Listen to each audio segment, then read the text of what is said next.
How do you feel great on vacation? Like really good? Easy. You go to Aruba. You'll spend your time relaxing on cool white sand beaches and floating in healing blue water. You'll immerse yourself in natural wonder and find your center on an island where things move at your speed. You won't just feel great, you'll feel relaxed, renewed, and ready for life. That's the Aruba effect. Plan your trip at aruba.com. This is Optimal Health Daily. Chocolate and Hungry Athletes, a Dangerous Duo by Nancy Clark of nancyclarkrd.com. And I'm Dr. Neil, your very own personal narrator. Hey there, happy Saturday and welcome back to Optimal Health Daily, or OHD, where I act as your narrator of popular health and fitness blogs and always with a bit of my commentary at the end. Now, we have a bunch of shows covering different topics. Just search for Optimal Living Daily in any podcast app to find them. All right, and with that, let's get right to it and start optimizing your life. Chocolate and Hungry Athletes, a Dangerous Duo by Nancy Clark of nancyclarkrd.com. Between Halloween and New Year's Eve, I feel surrounded by chocolate. It's everywhere, reported a self-proclaimed chocoholic. I try so hard to not eat it, but I inevitably succumb and I inevitably gain weight. Thank goodness for January 1st. If you share the same love-hate relationship with chocolate, keep listening and be thankful this so-called bad food offers benefits. The good news. Chocolate is made from cocoa, a plant. It's a rich source of health-protective phytonutrients, or plant-based nutrients, just like you'd get from fruits, vegetables, and whole grains. 2 tablespoons of natural cocoa powder, the kind used in baking, offers the same antioxidant power as 3/4 cup of blueberries or 1.5 glasses of red wine.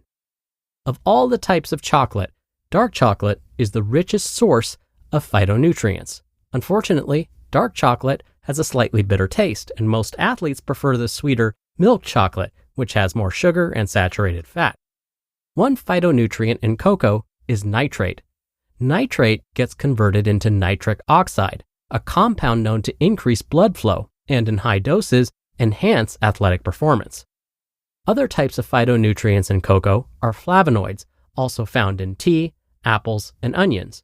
Epidemiological surveys suggest these flavonoids reduce the risk of heart disease in people who regularly consume chocolate. The bad news. Athletes, like most people, commonly eat chocolate in bursts, like a lot in a day, such as a reward on a Friday afternoon or indulging on Halloween. Depriving oneself of daily chocolate easily creates urges to binge eat when given the chance. You know the scenario.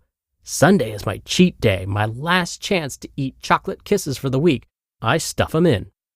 The question arises, would enjoying 2 Hershey's Kisses every day reduce the urge to devour the whole bowl of them at once, taking the power away from chocolate? If you like chocolate too much, to the extent you have trouble stopping eating it once you start, an easy way to take the power away from chocolate and other sweets is to eat it more often in appropriate portions. Trying to stay away from it will backfire. Think about it this way. Do apples have power over you? No. You give yourself permission to eat an apple whenever you want. So why does chocolate have power over you? Because you try to not eat it. To take the power away from chocolate, enjoy some every day, such as for dessert, after lunch, or planned into an afternoon snack. By regularly eating chocolate, it will become a commonplace food, just like eggs, apples, or carrots. So maybe give daily chocolate a try. Note to parents. Denial and deprivation leads to overeating in kids as well as in adults. Letting your kids enjoy and self-regulate their intake of candy, especially Halloween candy, is the better path than forbidding them to eat it at all. Do you really want to be the food police? Living without cravings for chocolate. Some athletes believe they are born with a sweet tooth. Not the case. When the body is hungry, and the athlete's bodies can get very hungry, it craves quick energy, meaning sugar. The solution to sugar cravings is to prevent hunger by eating enough quality calories earlier in the day. Unfortunately, I meet way too many athletes who believe food is fattening, or they have no time to eat. They live with a nagging hunger that can easily explode into a chocolate binge. They are not chocoholics, they're just athletes who've gotten way too hungry. Fortunately, there are ways to manage sugar cravings. 1. Prevent hunger by eating more breakfast and lunch. And 2. Plan sweets into your overall healthy daily food plan. Chocolate cake for breakfast? If you would really enjoy eating chocolate as a regular part of your sports diet or your weight management program, I suggest you eat chocolate at breakfast. Yes, chocolate cake for breakfast enhances weight loss, at least according to Daniela Jakubowicz, PhD. In her research with 193 subjects with obesity but without diabetes, half ate a 300-calorie protein-based breakfast. The others ate a 600-calorie breakfast that included protein plus dessert, such as chocolate cake. She instructed both groups to eat the same number of total calories, 1,400 calories per day for women and 1,600 calories per day for men. In the first 16 weeks, both groups lost an average of 33 pounds per person. But in the next 16 weeks of the study, the group with the smaller breakfast complied poorly with the diet and regained an average of 22 pounds per person. The dessert with breakfast group continued to lose another 15 pounds each.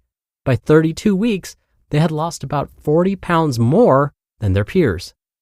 Jakubowicz noted those who had dessert with breakfast had fewer cravings for sweets later in the day for 2 reasons.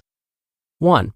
By front-loading their calories with the 600-calorie breakfast, they were less hungry and less likely to stray from the diet.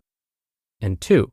When they satisfied their cravings for sweets or treats in the morning, they were less tempted later in the day. So, what does this research mean for you? 1. Eat a satisfying breakfast that leaves you feeling content.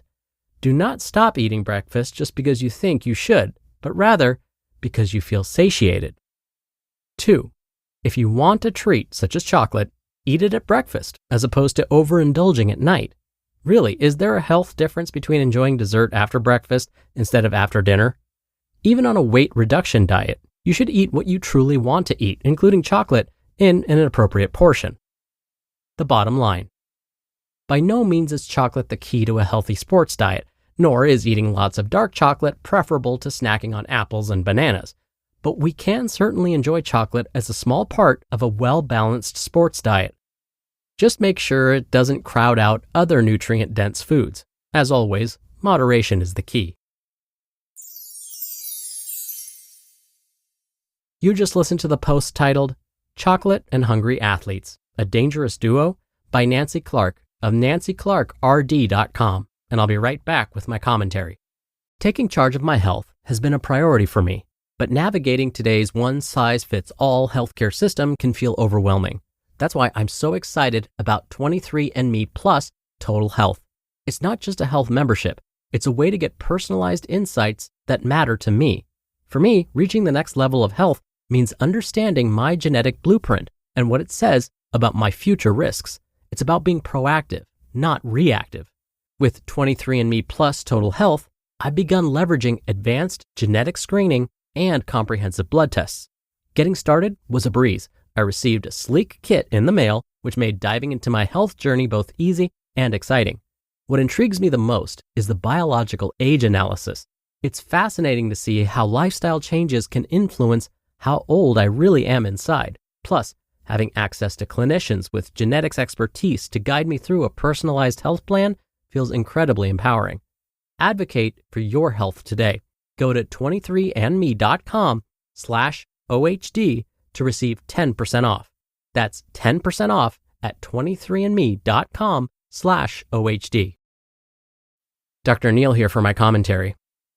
One of today's authors, Nancy's main takeaways was that yes, breakfast is important, and you could possibly front load your cravings by eating something dessert-like first thing. But what if you're like me, or like how I used to be for the longest time, and have no interest in eating soon after waking up, meaning no interest in eating breakfast at all? I used to be able to skip breakfast and not have anything to eat until at least lunchtime, maybe even later. If I forced myself to eat after waking up in the morning, I would feel sick for most of the day. So If that's how you feel, I totally understand. But as I just hinted, that was the old me. At some point, after reading study after study after study about the benefits of eating breakfast, I thought maybe I should give breakfast a try. So I started by eating just half a banana before I left the house in the morning. I realized that my body didn't seem to mind this little bit of breakfast first thing in the morning. So then I decided to gradually add to it. Maybe a bit of whole grain cereal with banana. Then maybe some peanut butter on toast with banana. Now, these changes didn't happen overnight, pardon the pun, but instead it took months. But now, after years of enjoying balanced breakfasts, I can say that I'm glad I came around to them. So, if you were like me and the thought of breakfast makes you feel kind of ill, consider starting with just something really small and easy to digest. All right, that'll do it from me for today. Thank you so much for being here. Thank you for listening every day. I hope you have a great rest of your weekend, and I'll see you back here tomorrow where your optimal life awaits.